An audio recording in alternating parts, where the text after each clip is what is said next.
using their Social Security number. At the time they open their account, for the sake of the bankers assisting them and their own convenience, and us being able to assist them in a more quick manner, that they request from their customer identification number.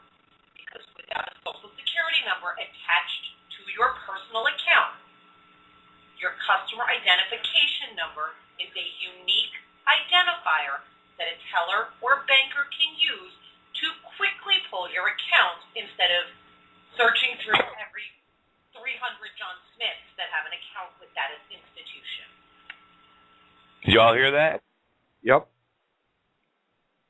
Yeah, absolutely. And that's what it is. They don't need your Social Security number. They have another way of tracking you. But make sure you get your customer identification number. This is what you will use instead, so they can more easily look you up in the computer to help you with your account. So there you go. Right from the banker, the head teller's mouth, my wife. Okay? Make sure you get that number, that you use that in association with the bank only. It only... it's a unique number to you, to that bank. It will not help you at the doctor's office or anywhere else. Okay? It's only a number specifically assigned to you in regards to that particular bank. We do, however, require a birth certificate if you're opening accounts for minors. The only reason for this is because the regulations change on an account from a minor to an adult.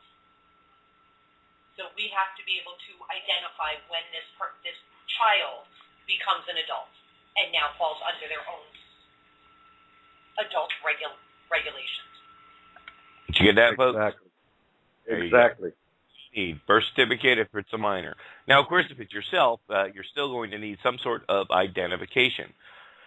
Be it a driver's license or, probably a credit card even or something. Some form of ID with a picture. I think most of them require a picture.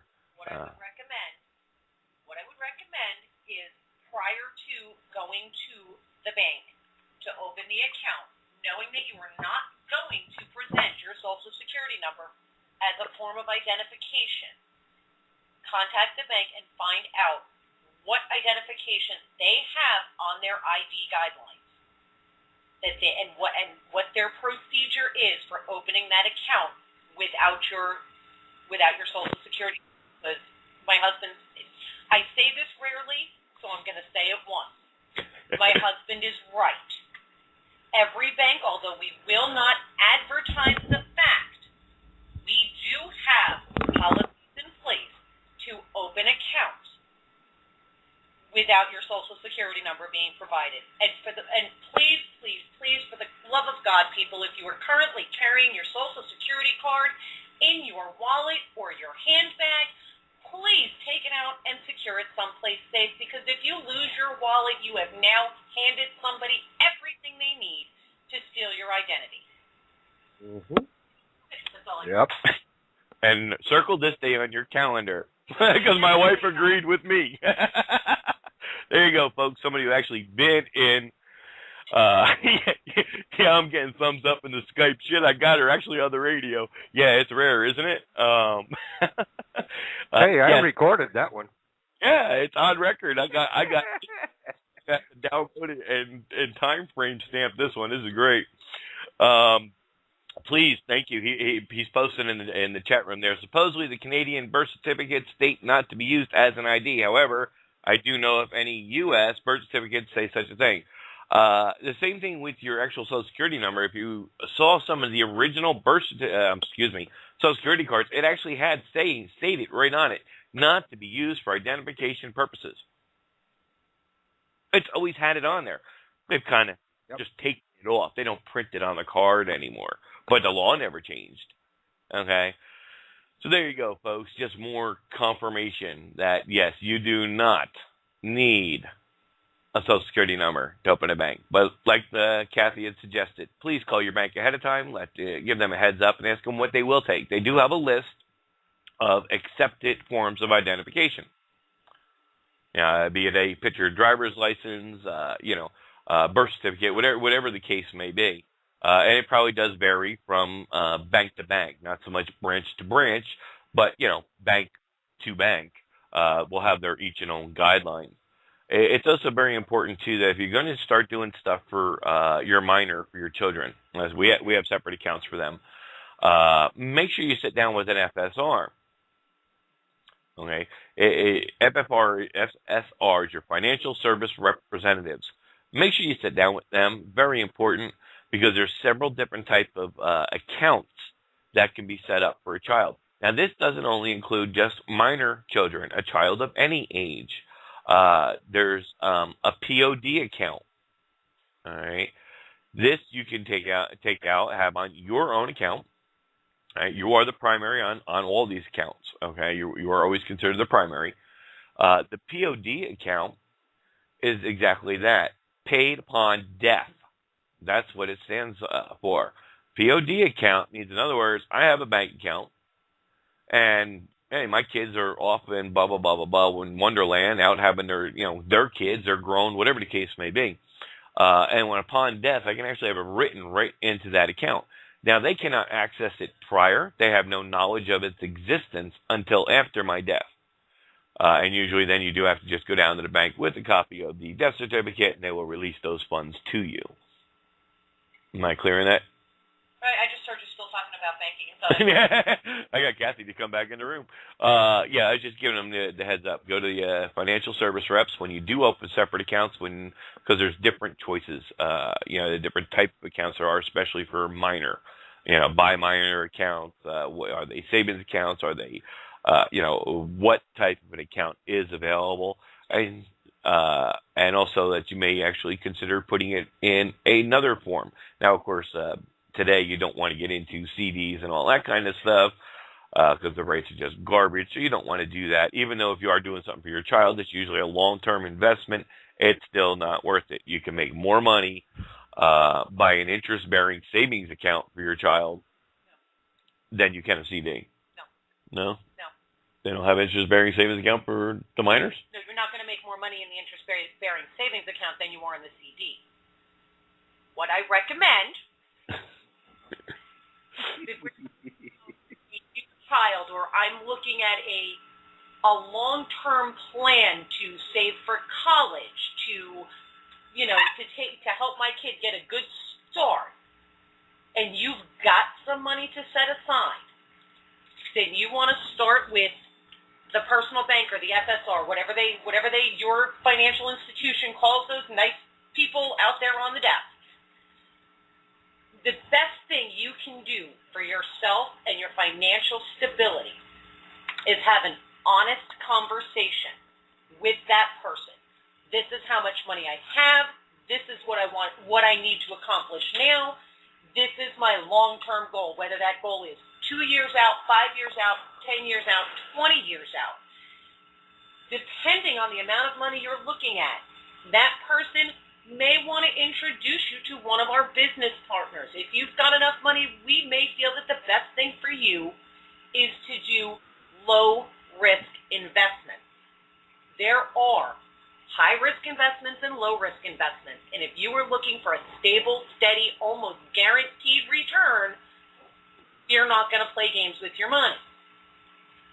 If you're looking to help your kids understand how to be responsible and aren't so much interested in how much of an interest rate am I going to earn, but I still need for this money to be accessible to me, or if you will, a liquid asset that I can go and take that money out if I need to, then you're going to want to look at a simple, we call it a minor buy savings account. It means the parent or an adult must be the listed signer on that account. However, because it is a minor buy savings and the child's name is attached to it from day one, the day that child turns 18, they can go into the bank. I am now 18 and want control of my own money. And they can have you do not need to be present. They can have you removed from the account. So that is something to keep in consideration also. Are you going to want to turn that money over to that child when they turn 18? If not, on their 17th birthday, simply go in and close that account and take all the money out. And Oh, Doc. for responsible children, to give more of that responsibility to, we do all checking accounts to children who are of working age. So not your 10-year-old is not going to be able to come in and take money out.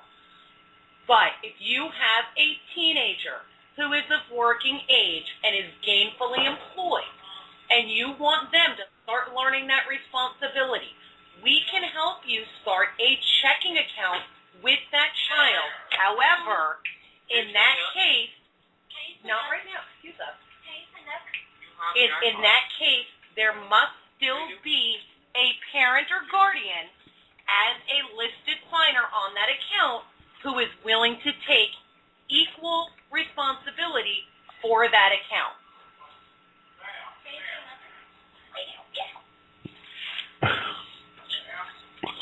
Yeah, so that's a good option, especially with a lot more kids getting out there with their working papers at 14 and 16, depending on what country you're in the union. Down here, I think at 16, they can start getting their permit to drive. Well, of course, if you're like me, you're like, hey, you got to go earn your own damn money if you want a car. You know, if you want to insure it, so on and so forth. You're going to have to go and take care of that on your own. So you're going to need a job. Now, of course, I'll help you get the vehicle. If you've got a job, I'll make sure you got the earnings to get there. So in that case, yeah, you may want to look into them starting their own checking account, just simply so they can learn how to handle that and get that responsibility and knowledge under their belt while they're young. It also helps establish them going forward. And to answer your earlier question, yes, if what you want to accomplish is, this is my money, but if and when something happens to me, I want so-and-so to be able to obtain this money, you want to list that person as the pay-on-death payee of that account. We are, based under the privacy laws, we are not even permitted to acknowledge that account to the pay-on-death payee. If your wife comes in and tells me, well, I know I'm POD on this account, Mrs. Jones, I'm sorry, I do not see your name associated with this account. You know, I do not see I do not show you having access to an account with this number. You know, we are restricted from even discussing it or acknowledging it. But if No, it's not there. They just can't verify one way or another. We can, in other words, nor deny. There you go. However, if you do this, please, one of the biggest issues that I've seen in those circumstances is spouse or a surviving child coming to the bank with the death certificate. Well, I don't know if my dad still had accounts here. Okay, if you don't have a POD on your account, list one. Because your family is going to jump through hoops to gain access to your sole ownership account if you die. Because we cannot just turn it over. They have to go through legal channels. So if you have an account that's solely in your name, you don't have it POD, please consider listing one. And if and when you do that, please leave clear instructions for your survivors where your accounts are, where, if you close an account, open it somewhere else, update your information. It's going to make it a lot easier for us as the bank, because in that situation, we truly want to help your family, and it's going to keep your family from running all over town to figure out where you had accounts. Yeah, to your trustee, your trustee of your will, no, about the trustee of your will. Make sure they're aware of that information of the account. So you don't have to tell these individuals that you've taken this POD out in their name for it. Just do it. You don't have to inform them at all, but it does prevent, especially when the state's getting involved. You don't have to worry about all that inheritance tax, all the other craziness and BS that's out there. Yeah, what I say, you don't want those funds to go into probate because then they're just going to, the state government's going to get their hands in it and they're going to soak up every dime they can get out of you. With the POD, you don't have to notify the people. Just go and get it put on your account. Make sure your trustee of your will is aware of that, and that prevents all that probate and all the other BS. Once a POD has been listed, it can be changed. Yes. If you didn't hear that, it can be changed. It all of a sudden goes nuts and gets you come in and change it on your account. It is. Right, yeah, because they don't even know about it, folks. So it's just like you just have to go in the bank anytime, and they update the computer with the new information. Whoever thinks would like that name in there. I see people talking about investments, about the different sports cards, so on and so forth. Yeah, the market has totally collapsed on that. I got I have thousands upon thousands of dollars in sports memorabilia and cards and whatnot. Some still in factory sealed cases that at one time did go for super high value. Now today they ain't worth 10 cents. Okay, not saying the market is going to come back. As long as the economy is down, they're worthless, folks. Absolutely worthless. If you can get somebody to pay you for so and so's rookie card, somebody saw a number there, $500 or something, even $1,000. Yeah. You realize that the last Babe Ruth rookie card, which is one of the highest selling cards ever to go to auction, used to sell on average for about $80,000. When the market collapsed, the very last one to ever be put up at auction that I'm aware of, and of course I have not looked into this in many years, I kind of got out of it, dropped down to about $20,000. So that same card that was the most valuable card ever made was the Babe Ruth rookie card that used to go at auction for $80,000 to $100,000 and some thousand, has dropped down to $20,000 if you're lucky. Okay. Yes, the goal is, as always, though, of course, to get away from the bank. We don't want to deal with them evil people at the bank and the FRN. But as citizens, it's still a means to an end for us. And there is going to be a time, just like Jose brought up earlier, with those banks that have shut down and have just now reopened, have limited what you can remove and what you can get out of those banks.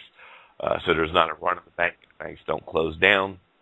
But it is the ultimate goal to get out from behind the bank. But even as a state national, because you don't have a Social Security number, you can still utilize a bank. And yeah, just don't give them Kathy. But yeah, you can open your accounts without your Social Security number, and it's fine. You can still use the bank as a state national, folks. Right? We try not to trade in FRNs. We don't have anything to do with them. But again, there's no money trace. In other words, there's no reporting to IRS. If they don't have your Social Security number, they cannot report the account information, if you will, that goes on to the IRS. Okay? So it's just a shielding. We don't recommend it. We actually prefer you use a credit union.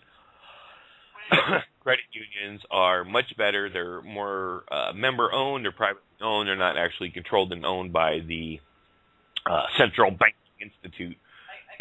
So wife got something else on banking. Look out, folks. We got her fired up tonight. We don't know what's going to happen. Special banking edition. Special banking edition of Community and the Constitution. Go ahead. So you can open your account without a Social Security number. If you do a deposit or withdrawal that meets the level at which we must fill out a currency transaction report, we must obtain your Social Security number, your current address, your state or government issued ID. And if they refuse to provide, and their occupation. If you refuse, now, what's this for again now? A currency transaction report. Oh, okay. If you make a deposit or a withdrawal of cash enough that it hits the CTR level, for us to complete the CTR, we are required to get your Social Security number. If you refuse to give us even one piece of the requested information, transaction report. We must refuse to complete the transaction. And no, I cannot tell them what the CTR limit is. They have to go online and learn that themselves. She's not allowed to tell you what that limit is, though, folks. But you can look it up because she's an employee of the bank. That is confidential information. They're not allowed to expose that, I guess. We do not advertise this number, but people who are intelligent enough should know you can find anything online. If you ask your bank teller, at what point do you have to complete a CTR, your bank teller is not allowed to answer that question. I can lose my job for answering that question. But if you go and do a couple of strikes on .com, you should be able to find the answer to that question yourself. Damn, all the insider information coming forth tonight. I was looking at a real quick in and out show tonight. Play my 30-minute clip from Judge Napolitano and head on out. We fired up the missus, folks. Look out. But that's all right. That's a good thing. All this great information. That's there you go. All my information is accurate, though. Don't forget that. That she agrees with, okay? Accurate information in a field that I am educated in. There we go. Put it that way. Well, folks, she's actually better and listening in. I'm glad you can pick her up on my mic here, and as she's chiming in, and this is great, and I wish you'd do that more often. Well, we're having a great time. So while we're on break, had anybody bother to go actually look up, since the wife can't tell us, anybody actually go over to Bing and look? It actually came up about third or fourth down on the list, and it tells you. Just because my wife's on the air with us tonight, I will not verbalize that information, but go look it up. It's there. It's not that hard, you know. Well, that's true too. And how many people out there actually know your where you work? Since we never did say where you worked, to the best of my knowledge, other than at the bank. Oh man, too funny! What a great time we're having tonight. Nope, we're getting a couple of responses here yet. Some are saying 10,000. I will say this much though. NCIS said at 1.5,000. Yeah, that's wrong. I did that to my wife one day. I was like, "Hey, look, I just got done. I was watching Channel Surf. The NCIS was on, and Denozo there made a comment because he says, "Well, how do you know they shouldn't have done a report on that because it wasn't $10,000." And he goes, "Don't you read the memo? You know, it just passed a couple of months ago that anything that's $5,000 you're supposed to fill out this, this thing." So. So I went to my wife, "Hey, look, check out this." And she sat there and says, no. I was like, "Oh, okay," because I was too lazy to go look it up. I just figured I'd be a smart ass. I was kidding. Hey, NCIS, it's got to be real, right? Just kidding, folks. But yeah, that is actually a true story. But no. It has to be an excessive amount or whatever exceeding $10,000. So if you come in at $999, you're all right.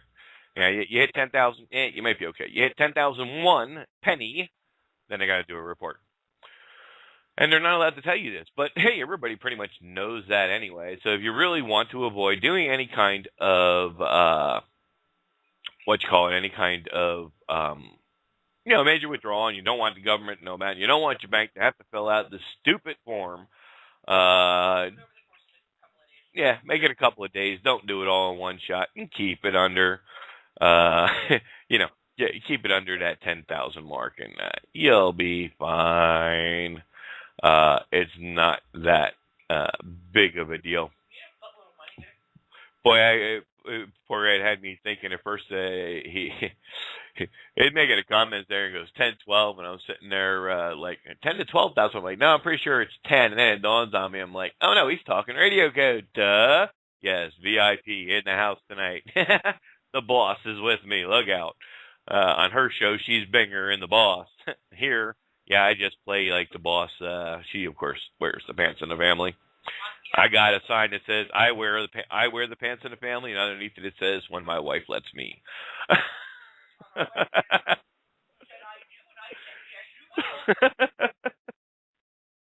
Oh boy, yeah. In case you haven't heard that one, the wife just said on her wedding day, I said I do, and she said yes, you will. So that pretty much sums it up for you folks. Yeah, I love you too. Pal, zoom to the moon one of these days, Alice. You guys want to have a lot of fun. My wife is on every Monday night over there at Radio Once More, your good time oldies friendly old time radio. They have everything and anything you can possibly think of. They have a great time over there, a lot of fun. That's Radio Once More, all one word.com. Check them out. She's over there live every Monday night. What's that, 9 p.m. Eastern you start? All live shows start at 9 Eastern. There's even a picture of me on the homepage. Oh, boy, look out. On the homepage, guess which one is me? There you go. Well, anybody who's known me, who's ever checked out my Facebook or anything else, knows who you are and what you look at. Yes, you are.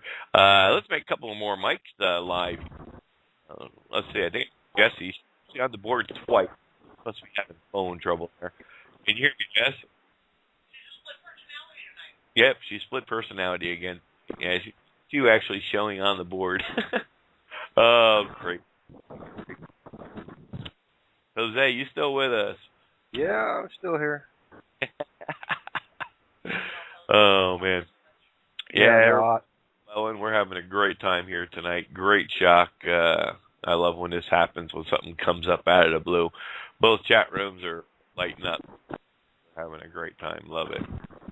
My Skype, which is always great to see happen. Yeah, no.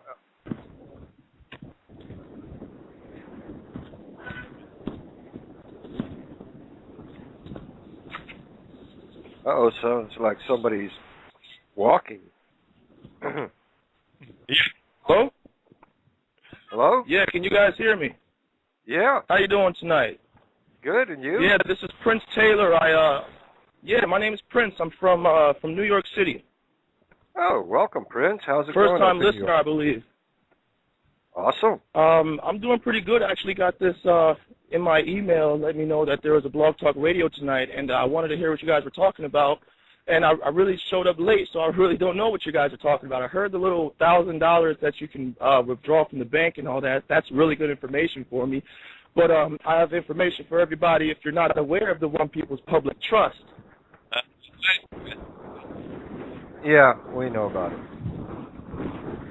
Oh, okay, awesome. And see, I'm in New York City again. My name is Prince, and we operate every Friday with a meeting, and we talk about things. And I'm sending out an invitation to anybody who is available on a Friday at 7 p.m. in a Times Square area. They can give me a holler at Flow Focus at G, and we can talk about some things.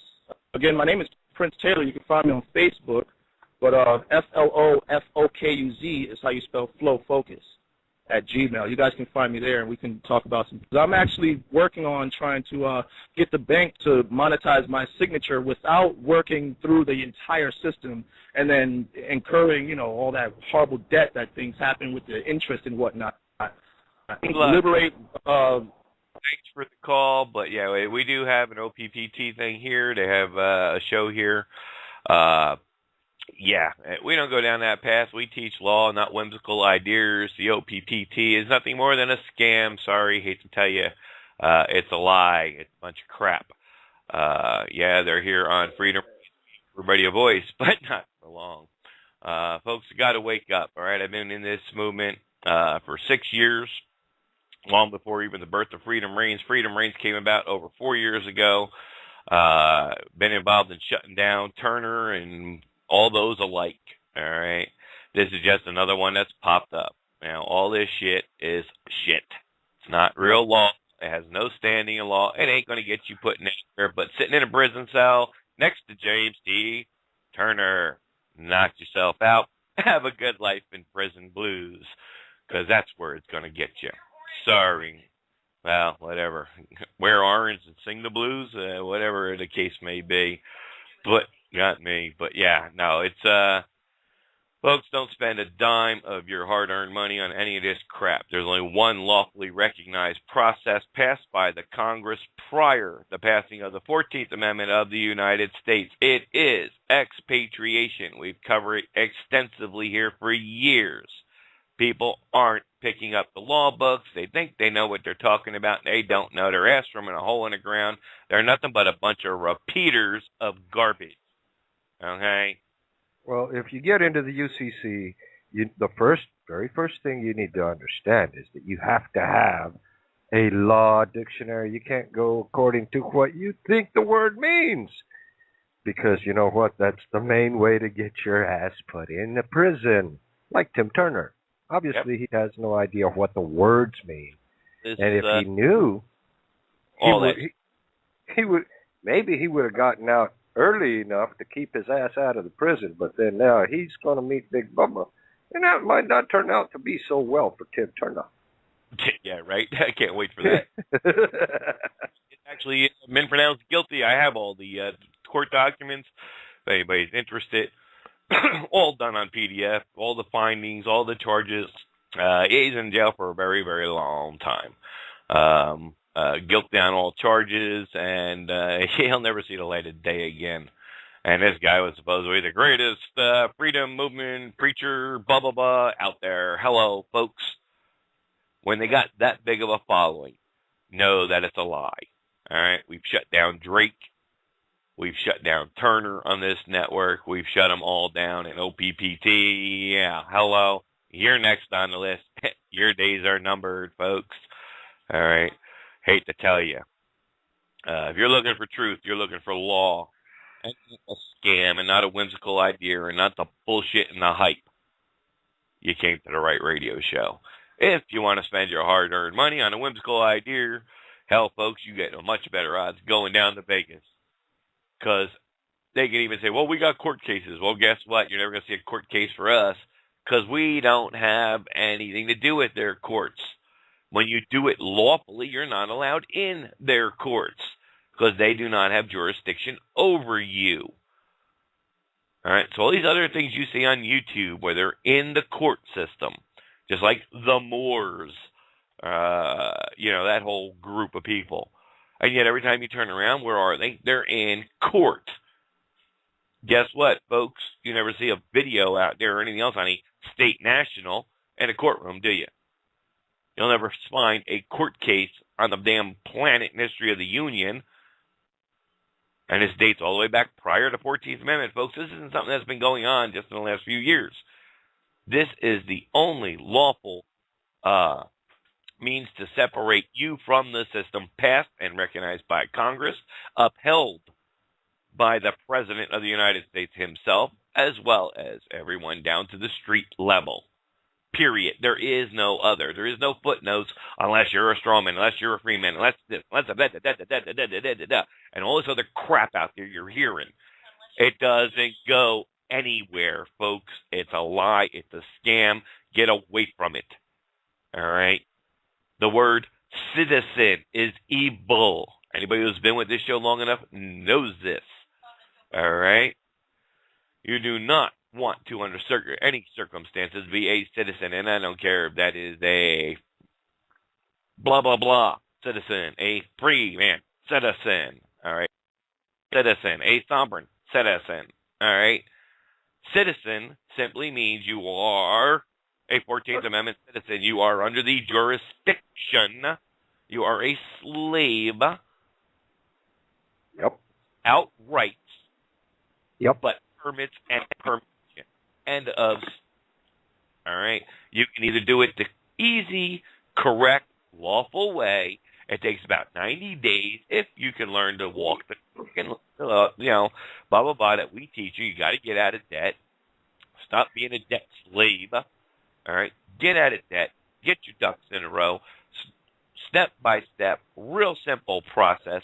Get our textbook, which will take you through it. Join our online classes at packalliance.us. And guess what, folks? In 90 days or thereabouts, for pennies, and I mean pennies, not thousands upon thousands upon thousands of dollars, or all this third-party discharge crap, and all this OPP trust crap, and all this other scam shit that's out there. That's going to cost you thousands and put you in jail. All right? For a price of a long weekend, you can be free. All right? It's not brain surgery, folks. It's very simple. But yeah, we got people out there all the time that do this shit. And you know, we let them go. We give them a voice here. Everybody has a voice, because we look at it this way over here. Give them enough rope, they're going to hang themselves. And then when they are here, at least then we get all the inside information. And then when the time comes, boop, we cut the rope and let them hang themselves real easy. Just like we did with Turner, just like we did with Drake and them. And guess what? Just like we do with all these other nut jobs out there in the movement. Because they can show you law, they can show you UCC crap, and they can show you all this other bullshit. All right, and it looks great, don't it? Yeah, looks great on the surface, folks. And start doing the research. How many of them are in jail? How many fines? How much did it really cost them? How many people lost their house, are now homeless because of it? The list goes on and on and on. Most of them are nothing more than agent provocateurs, purposely paid by the government to go out there and preach this crap to keep you distracted from the truth. Just like mainstream media. You're never going to hear a truthful thing come off that damn black box anyway. You might as well turn it the fuck off and throw it in the garbage, because you're never going to get truth from it. They're controlled. They're owned by the corporate elitists that own the entire friggin' planet. All right? You can't wipe your ass without the permission of Big Brother. It's going there. Made long enough. Understand what I'm saying. All righty. All right, time to bring the blood pressure down. Wife says I'm going to give myself a heart attack over here. Actually, I'm just having a lot of fun, because I love it when they pull this shit. Yeah, I was about to tear. And she's right. I'm not insured. Doc. Yeah. I'm sorry, dude. I got a bone to pick with you. Here we go. I was just about to tear him up on the UCC thing. You know, I was going to say, okay, so it's a whole bunch of UCC stuff, right? And start in on that. But you cut me off, Doc. You cut me off. I was gonna start exposing it. I don't care. I'm sick and tired of the UCC crap. It's a bunch of lies.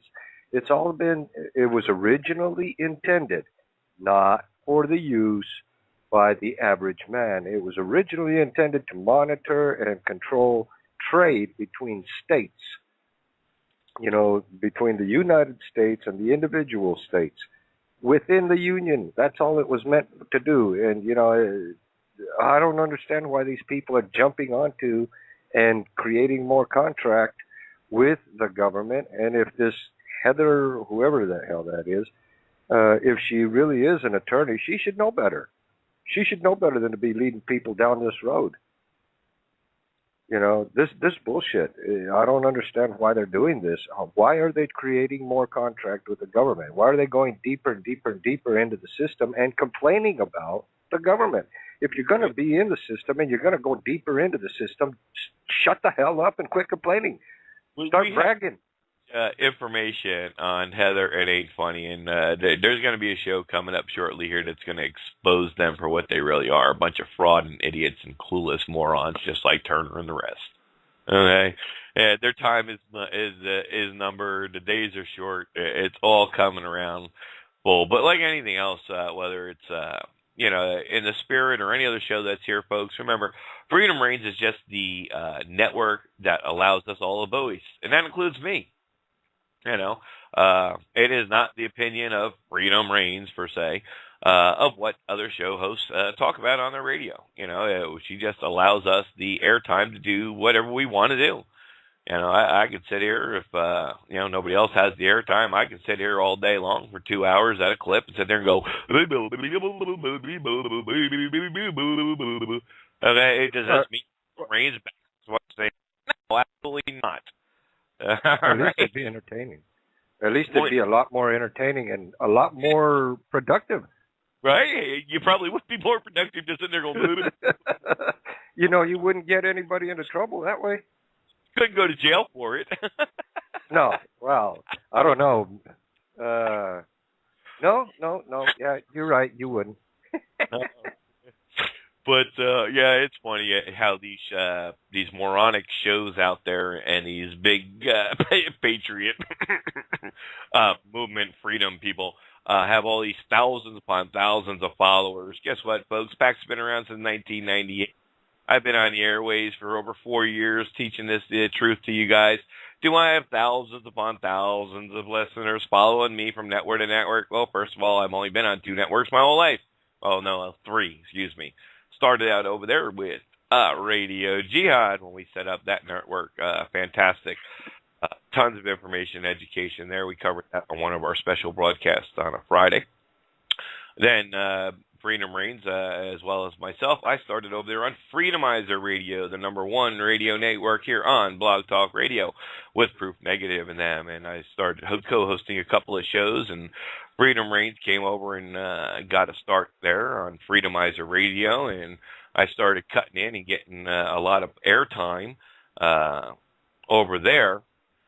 And when I got done with all that, one day, Deatra took Freedom Reigns, and she, made its own little separate tool here, and that's where I've been ever since. So,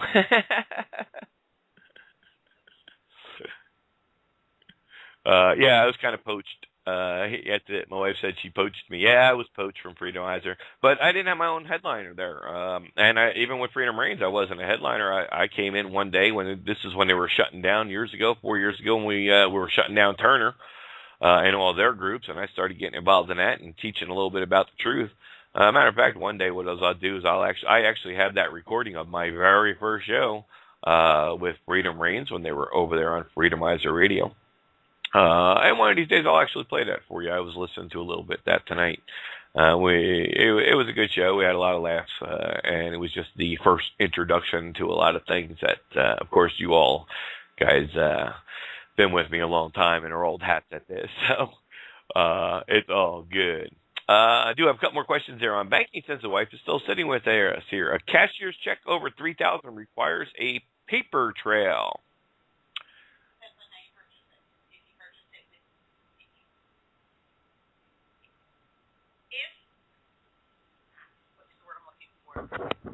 If what the bank considers a consignment item, which is an official check, is considered a consignment item. If it is purchased with cash, there is another form that we fill out. We do not tell you that we are filling this form out. We are not required to inform you that we are filling it out.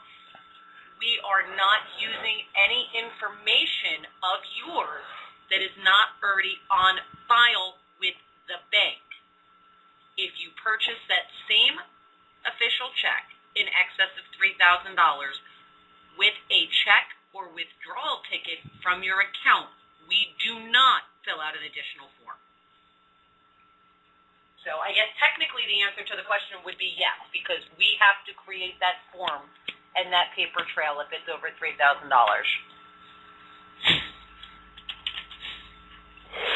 Well, there you go.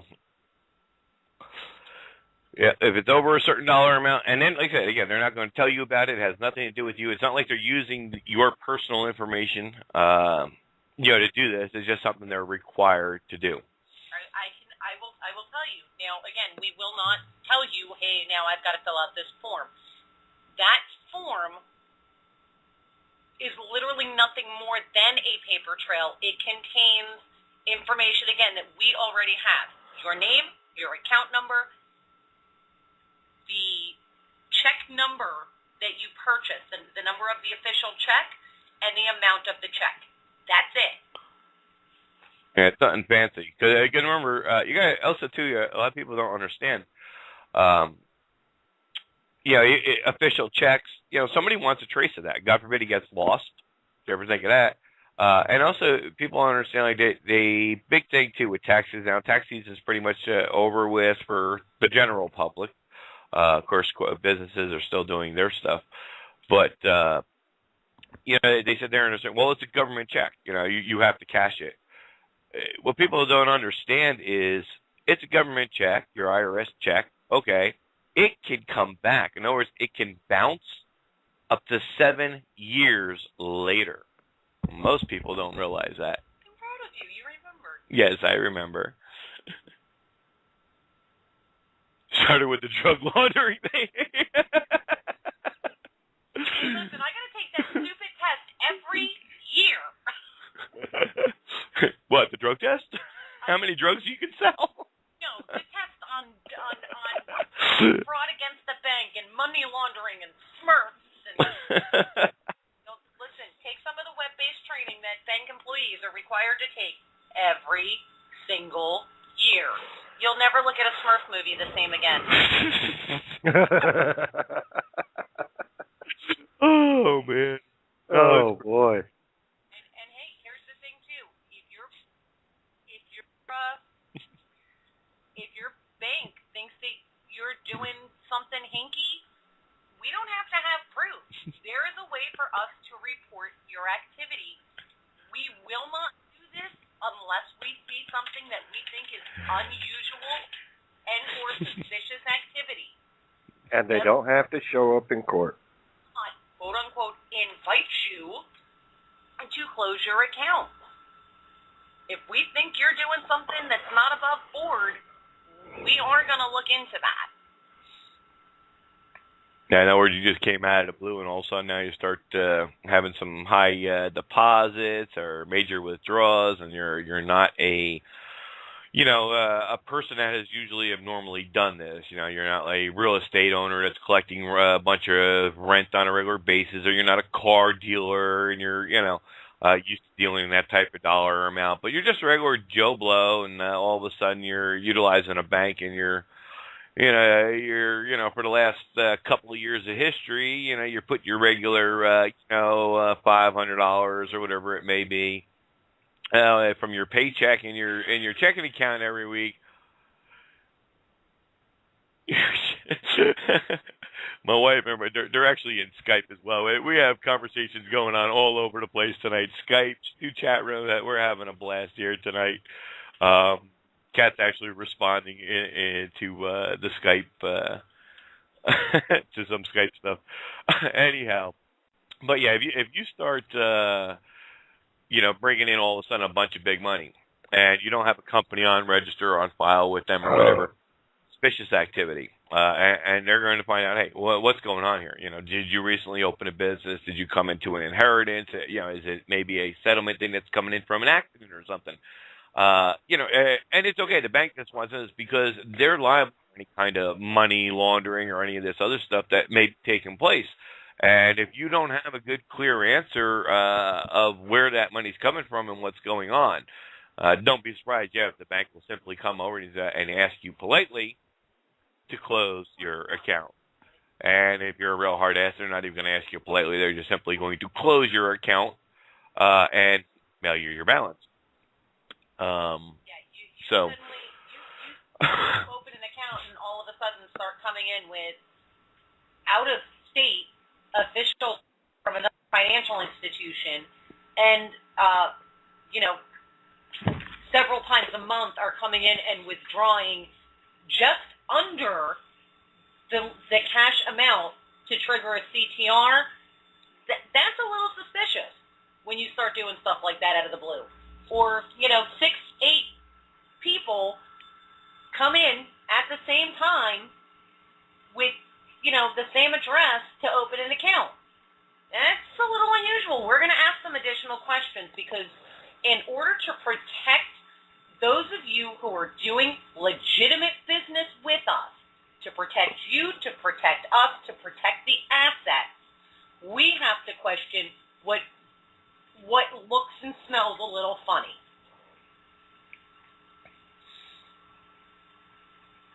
There you go. Like I said, a lot of this stuff, they're not even going to tell you about, folks. This is something they do on their end. You're not even going to know about it, Got the wife at my keyword again. I hate keywords, by the way. I love my keyboard. I can't type on a normal one. There you go. Shades my keyboard. I got one of those big Microsoft ergonomic keyboards, folks. I've had it for years. It's a pain in the butt if you're not used to it. However, once you get used to it, you actually will increase your words per minute greatly, actually. I used to type when I was in school. I had a manual typewriter, then moved to electric, your first electric typewriter. I did that. And when I got done, I was typing 91 words a minute. There was only one person in the class higher than me. She beat me out. She hit 93 words a minute on our final exam. But anyway, different story. Nowadays, I'm too lazy and out of practice that, I probably hit about 60 words a minute. And my problem isn't the words a minute. It's all the grammar part that I just forget about it. Yeah. Can't spell save my ass either. Everybody knows that. Yeah, well, if it weren't for that backspace button and the delete button, there'd be a lot of misspelled words in my comments. But I'm up to somewhere like 94 right now, and that's on a flat laptop keyboard. Yeah, it's like I said, it's just what you get used to. I was doing good with the 90s and all that. It goes back to even the manual typewriter. That was with the electric typewriter. My manual typewriter, I learned and originally started on the manual typewriter, and with that, I was hitting close to 60 words a minute on a manual typewriter. Ain't one of those one poke and push things, but I'll tell you what, you got to develop some strong fingers to do that, especially your pinkies. And manual typewriters, man, they're a bitch. But man, I tell you, back in the dinosaur age, man, people, you don't know how lucky you are. Running around banging two stones together, don't work too well. But yeah, well, I'm a self-taught typist. I am. I never got to go to typing class. My options were so limited in the 10th, 11th, and 12th grade. I mean, I had either economics, home ec, or shop. Yeah. And there's so many other things we don't even have anymore. And that's the big kicker of it all. It's just don't even get me going down to school aisles with all that crap. Yeah, let's skip that tonight. And time again, they threw millions upon millions of dollars in this one school, and that they have brand new built-in swimming pool, this, that, and the other thing. Guess what? They ain't got 20 students the whole damn school. It's the worst friggin' school on the planet. And yet they receive millions upon millions of dollars for all remake models. They got the best of everything. They got Olympic-sized swimming pool. They got the gymnasium. They got it's all over YouTube. And this shit, you just look it up, folks. This is not anything new. And they say, oh, it's just because we don't have enough money. Really? Well, time and time again, when you get money, you prove that it has nothing at all to do with the damn money. It has everything to do with control, brainwashing, and indoctrination. Period. Nothing more, nothing less. Every textbook and every single damn school, university, at any level of any type are all published, all printed, all controlled by the same four elitists. There's only 4 publishing companies in the entire planet that print textbooks. Well, mainly for the union. And they're all owned by the same people. The next time they go to the bank, we're going to ask the teller at what level of CTR is required. That's what I would do. Just for the sheer fun of it. Especially if you're a well-liked client at your bank. Just for the fun of it, next time you're there, look at your favorite teller and say, hey, you know what? By the way, I've got a question. At what cash level is the CTR, or currency transaction report, required for my deposit or withdrawal? And I will tell you this, they should not answer you. We are not supposed to answer that question. We are trained not to answer that question. I am curious if your bank teller likes you enough, they will direct you to the internet. And that's what my wife told us to do. Go look it up. Because there's a very small handful of clients I would actually say, I cannot answer that question, but Bing.com can. There you go. She can't answer it, but Bing.com can. There you go, folks. Yep. And it's amazing, too. they're trained not to give this information out. They're trained not to, do so many things. And yet, what's the big secret? If it's such a big secret, well, you can simply go on the internet, go to any search engine, and whoop, there you go. In a couple of keystrokes, the information is right there for you to see. We have become, I don't know, it's all parts of me. I can link it all back to the part of the laziness. Well, we're too damn lazy to go to a search engine and ask the question. Bing, Ask.com, whoever, whatever you may use for your search engine. But instead, we run around, and it's the same thing with the Patriot movement, with all these gurus out there and nut jobs running around selling you one package or another to do one thing or another. You'll spend a small fortune, and you'll spend hours turning around listening to these wackos out there because we're too lazy to simply go to the law book, free and available online, type in the question, and look it up ourselves.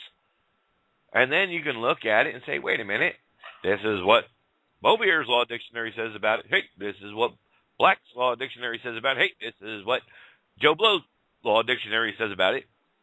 And these people are telling you things that are not here in the law book. Run for your life, folks.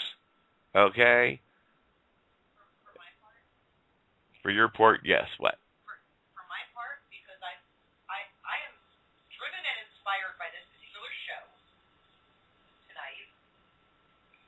I happen to be attending an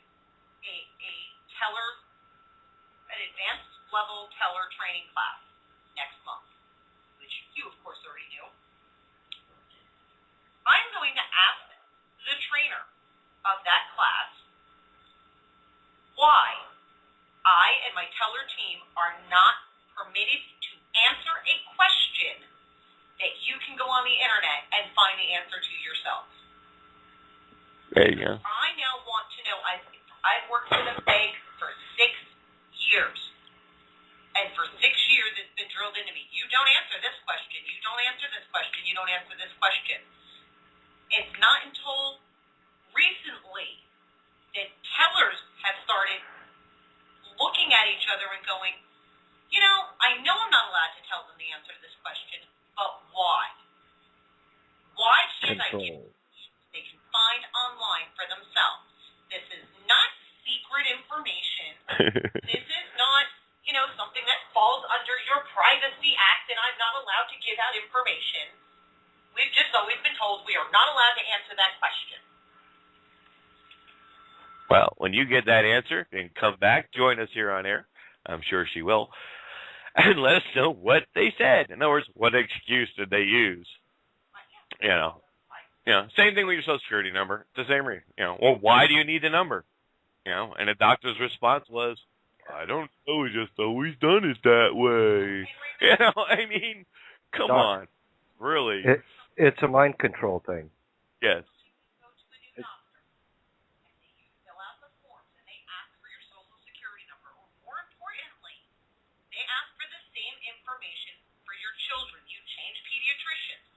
What's on the new patient form?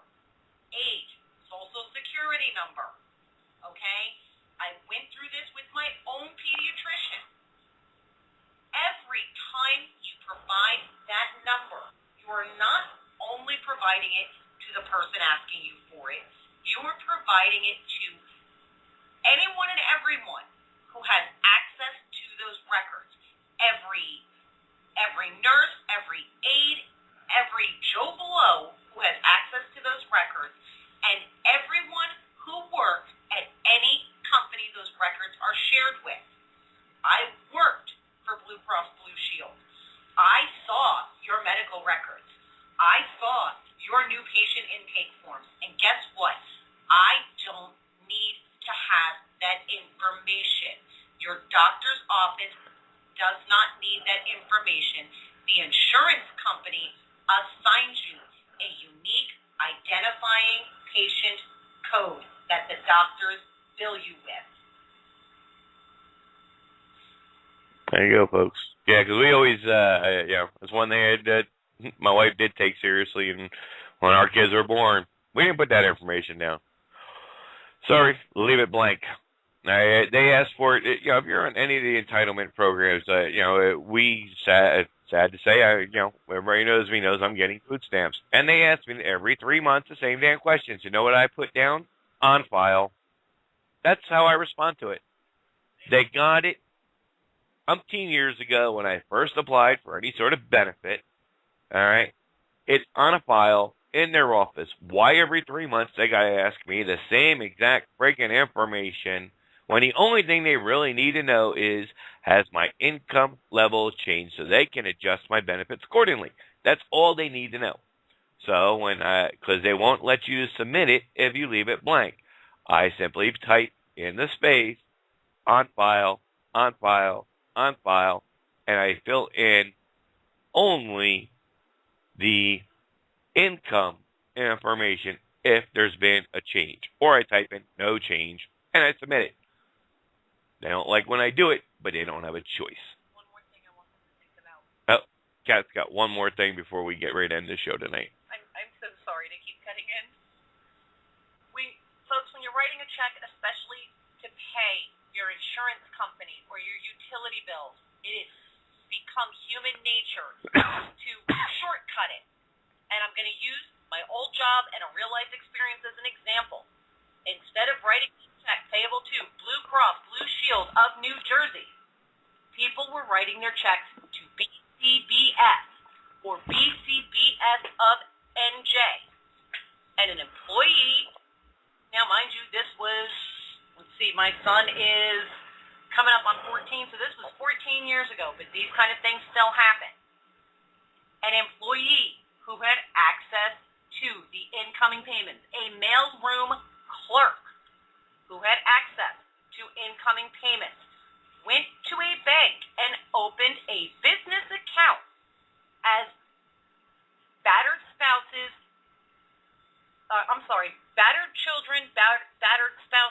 of New Jersey. And guess where every check that was payable to BCBS landed? Wow. Applied to those payments, it went into his bank account, and it took quite some time for them to track this down, find him. Now, mind you, he was prosecuted to the fullest extent. However, what hardship did good, honest people who were just trying to pay their insurance bills have to go through because somebody dishonest did something like this? Write it out enough that it cannot go to anyone else but your intended recipient. There you go, folks. And we see it day in and day out. JCP&L, that's New Jersey's power company. Same thing. Write it out. Don't take a chance, because that paper that you're writing out, that check, is a contract. Or better yet, use online banking. That is always the best bet. Okay? If you can, it's not hard to do. If you have access to a computer, all banks have it. If you don't want to do it individually, I do it individually with each company. It's set up individually. I don't use the online bill pay for my bank. I have it individually directly set up with the company. Now I know it's going directly to them. It's not going to, like in this instance, what happened with the Blue Cross Blue Shield. It goes directly to them. And almost every bank out there has some sort of bill pay thing. Most of them are even free. Most banks, I believe, offer that for free. So it saves you the stamp, saves you the headache of writing out a check. If I write out 3 checks a year, it's a lot. Well, I don't know if you're in the background. We've had the exact same box of checks, which is our original starter box of checks that we got for the last 6 years, folks. And I ain't put a dent in it yet. And if you do use electronic means of payment, please check with your financial institution as to what their electronic routing number is. It's called an ACH routing number. It stands for Alternative Clearinghouse. It is different than the MICR encoded routing number at the bottom of your checks with your account number. That is for physical paper transactions only. If your ACH routing number is not on your checks, contact your bank and get it. If you use the wrong routing number, your payments can get bounced around in the netherworld. Yeah, if you look, a lot of checks will actually have it printed. Mine do. You have the big one on the bottom. That's the one she's talking about.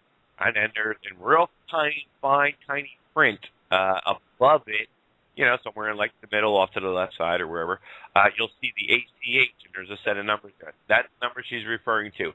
If you're doing online electronic payments, that's the routing number you want to use, is that ACH number, not the big print number, routing number that's prior your account number that's printed on the bottom of your check. There's two separate routing numbers. One is a physical routing number. The other is an electronic routing number. So it's real important. Boy, man, we've hit on all kinds of stuff tonight. You got her on a roll. Yeah. Well, I hope he thinks it's a good roll. Yes, okay, he said that's why the 4 is on a check. Okay, I presume he's referring to the memo line of a check. For the bank's purposes, whatever's written on that memo line means nothing.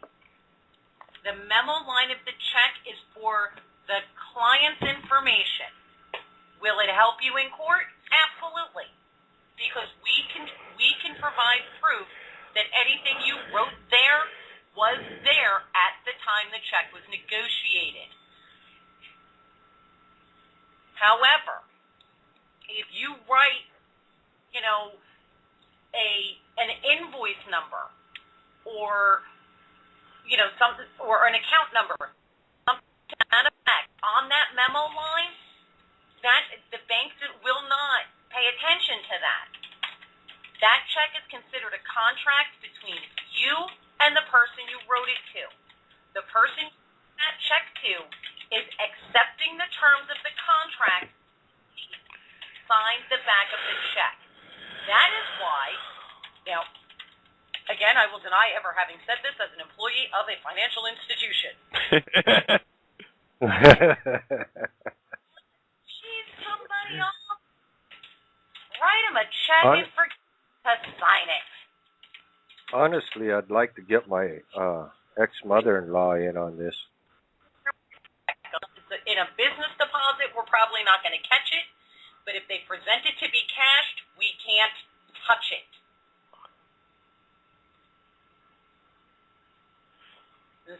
And because your check is considered a contract, that is also why we will not cash a post-dated check. We cannot become party to the contract before it is executed. The contract is not executed until we have reached the date on the check.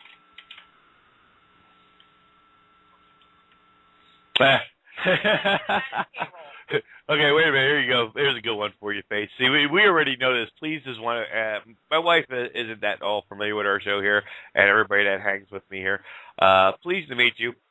Is one of our very long-time students, if you will, and always comes up with some great stuff. So, Doc, ask your wife, what happens if you box your signature?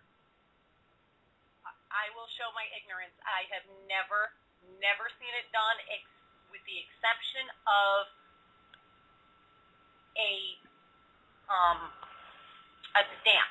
If the signature is stamped as opposed to actually physically raised. So I've never seen it done, and in 6 years, it's not something I recall ever having been addressed in my training. And I presume what he means is just drawing a box around your signature. Right, yeah. That's the whole joke. They're going around boxing the signature. And we covered that in detail. For my purposes, if I saw that, I would treat it like any other signature. It means nothing, folks. Again, it's another scam. Now, however, if you put the proper type bracket, not a curved parentheses, but a proper bracket around your signature or anything in writing, and you put the proper type bracket, that is a hard line across, hard line down, hard line back, okay? That in a contract means that section within that hard bracket is invisible. It doesn't exist. So to screw with somebody on the law side, of course the banks aren't going to know this though, folks, but it'll help you in the court aspect. If you box means nothing. If you put the proper legal bracket around your signature, anything else written, that language within that contract is null and void. It doesn't exist. It's invisible. So, yeah. This is why when we hear these other hosts out there and they're talking about this whole boxing crap and, if you don't know the type of brackets to use and all that, it doesn't mean shit, folks. We're down to our last 90 seconds. And, okay, banks don't deal with, what is that? Bounce checks. The courts do. Amen. There you go. Remember, folks, it's not always your bank. They're like, they're just a middleman to whatever that contract. Okay, I'm writing a check to pay an electric bill, but I, go to my bank to do it or whatever the case may be. They're not more than a middleman. All right,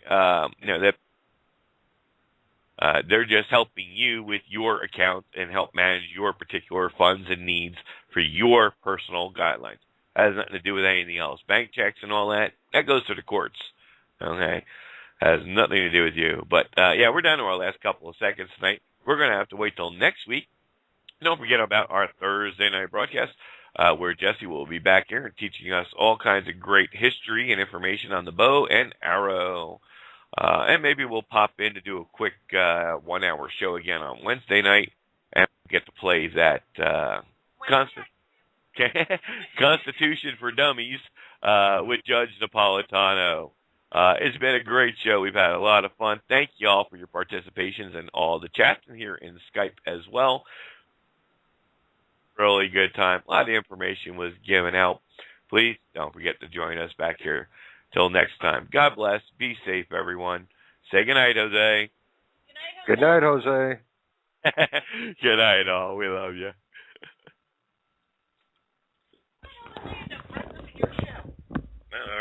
National Guards. I'd have to look into that again a little bit more to figure out how that stays at the state level.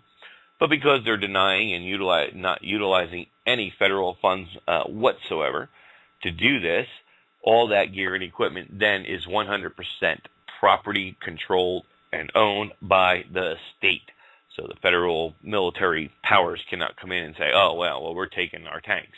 Well, guess what? It's not your tanks. It's our tanks. It's the people's tanks. It's the people's tax dollars that paid for it, not the federal tax dollars. It's all done at the state level. And this is a large thumbs up and kudos to the states for doing that. I just hope the rest of the union wakes up before it's too late. Time is running out fast for a lot of things, folks. They're moving fast forward. There's no stopping them. You're not going to see us slow down. They're not going to, they've already played their hand. They've tipped their hat, if you will. They let everybody know what is happening and what is coming down the road, what is coming down the pike. They're not hiding it. They're doing this in daytime operations. It's not like they're running out there in the middle of the night with these trucks and Russian soldiers and personnel. No, they're doing this, driving right down the highway. Bright, sunny summer day, whatever the case may be. They're not hiding anything anymore. A lot of this is also coming out of here you'll find a lot of talk and a lot of chatter coming out around the Tennessee, Kentucky areas, I believe. There's some sort a large military chemical installation plant or something. I don't know all the ins and outs. I have not done all the research on that. However, that's where it's coming from, folks. That's why you see most of the travel is heading north. They're coming from the southern area where they're building these new tanks or having these new tanks brought into the ports down here in the south and moving them slowly across the Union first northerly, and then of course it'll go from northerly and sweep across the west, out to the west. But they're not stopping. They know they're on their final legs. This is the final push with everything that's coming to a head with the Obamacare, if you will. You're not going to see another election. The final pope on the pope side of predictions. Your final pope is in office. You're also looking at the 44th, the final president sitting in office. Look for federal elections to be canceled, null and void, non-existent from this point on. There will definitely be something happening before the next election at the federal level, because the federal elections are going to be no more. I do not see another chance for any type of federal elections. And anybody who's ever listened to the show knows that that's quite all right. Establish your equipment. However, there's always that however or the but, and the states have turned around and said, F you. They've turned their back. We heard time and time again, our sheriffs are turning their back and throwing the federal government out of the states. So this is a good thing, folks. People are finally getting it, including our local officials and our local politicians. They've had enough. They're not playing the federal games anymore. And sadly, the federal government knows this, so of course they're using other tactics. What those other tactics are going to be, that's what we're waiting to find out. Depopulation, of course. The Gulf oil spill, intentional. It's all that stuff's been proven time and time again. 9/11, false flag. There's all these false flag events that always occur before any type of so-called war or occupation occurs. And it's been that way again since the beginning of recorded history. Nothing new here under the sun, folks. It's just that it's new to us because it's happening in our lifetime. And it's no longer coming out of the history books. The importance of this and why the states are doing that is because being a state National Guard, being part of the militia part and using the volunteer system of the militia, the federal government cannot claim those individuals as their own, like they're able to do with the regular National Guard. The reason they can do it with the regular National Guard is because the regular National Guard is trained by who? Usually the U.S. Army. Well, that's property of and control of and under the president, under the commander-in-chief. So this is why they had the ability, lawfully, if you will, to come in and, take those people and have them work and go full-time for the regular Army. When you do it under the voluntary militia side of things and strictly under the state, under voluntary, and it's no longer on a payroll type of salary, just like the sheriffs are doing when they're swearing in all these regular citizens to stand up and protect their state, their counties against the federal intrusion that's taking place all across the Union today. They cannot come in and claim those individuals as part of the military body, if you will. So it keeps them safe here at home. And as long as the states purchase the equipment, again, for the well-regulated militias, the volunteer national guards, if you will. I don't actually think they're titled good in a lot of ways, also could be a sign of troubling times ahead. Only time will tell. We'll just have to see how it goes. But, it was kind of interesting to find out that the current vehicles that were moving in was actually, although they were wearing the HLS uniforms, there was something, and had the patches on, there was something a little bit different. And it turned out that most of them were actually coming from Russia. Or they're the Russian soldiers over here. Why do we have Russian soldiers over here operating heavy military equipment like that on our soil? Well, who's to say, right? Again, we can talk about conspiracy all day long, but until it happens, ain't nobody gonna believe it. Ain't nobody gonna, they're just gonna say, you're crazy. It's, nothing but a conspiracy. Well, all throughout history, we've seen time and time again, conspiracy is just the warning of the facts. And it's been that way since the beginning of recorded history. That's what makes me laugh. Conspiracy theory simply means that it's a possibility, and the likelihood of something occurring or is occurring at the moment simply shows and proves that, not theory anymore. It's only theory until the day it happens. So consider it a warning to keep an eye out. And I just want to applaud the states out there and the individual countries. There's 22 so far throughout the Union that have reestablished their militia. They've done this because what had happened was during the original, going back to the beginning of the Iraqi war and whatnot, what was going on is they were coming in, the federal government was coming in and confiscating all the National Guardsmen and all the equipment and gear to ship over there to help support that effort, whatever you want to call it.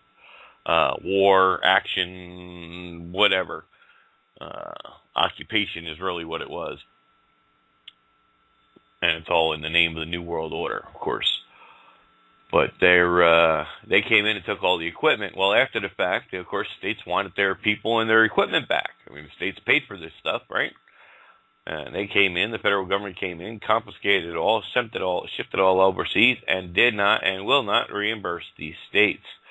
And the states are not getting their equipment back because the government wants more control of the state's powers. Like, oh, well, we'll help you out. We'll help you reestablish.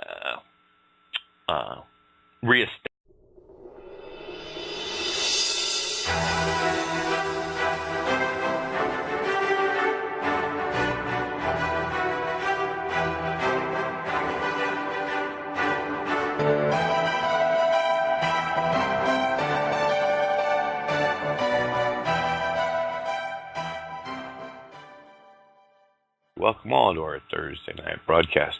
Hope everybody's had a good week. We did a short show last night. We're not going to do too much of a long show tonight as well. Springtime, the weather's finally broken, even up north. The storms are starting to move off. Hallelujah for that. You guys will finally get out of that snow for a while and start drying out and warming up, so you guys can get caught up on your gardening and plans as the summer rolls in. How you doing, Jess? Doing good, Doc. How are you, brother? All righty. One day at a time. That's all we can do. Don't forget, everyone, about next week, right, Jesse? That's when you're going to have that special show? Next week, I'm going to try really, really hard. I've got my daughter coming in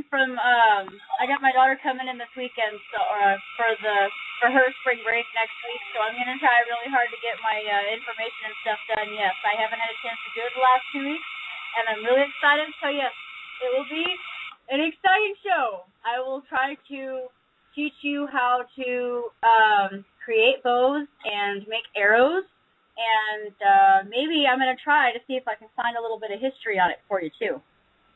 Awesome. I'm going to try. Great stuff. Looking forward to that next week, everyone. So don't forget to join us here for that. Or, of course, you can always catch it in the archive. Not much going on that we have not covered in the past. Nothing overly exciting. A lot of news on what they're doing out there is always with the moving in of the heavy equipment by HLS. What a laugh that is. And that's not to be shipped overseas, folks. All that heavy equipment and armored vehicles and all that you see rolling down the streets on the back of these flatbeds, they're coming out of the south here.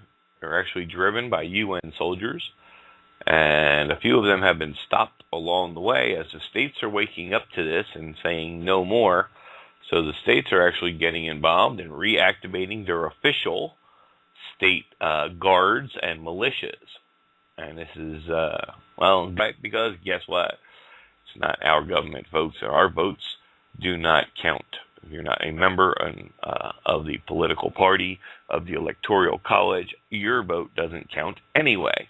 So why waste your time and energy?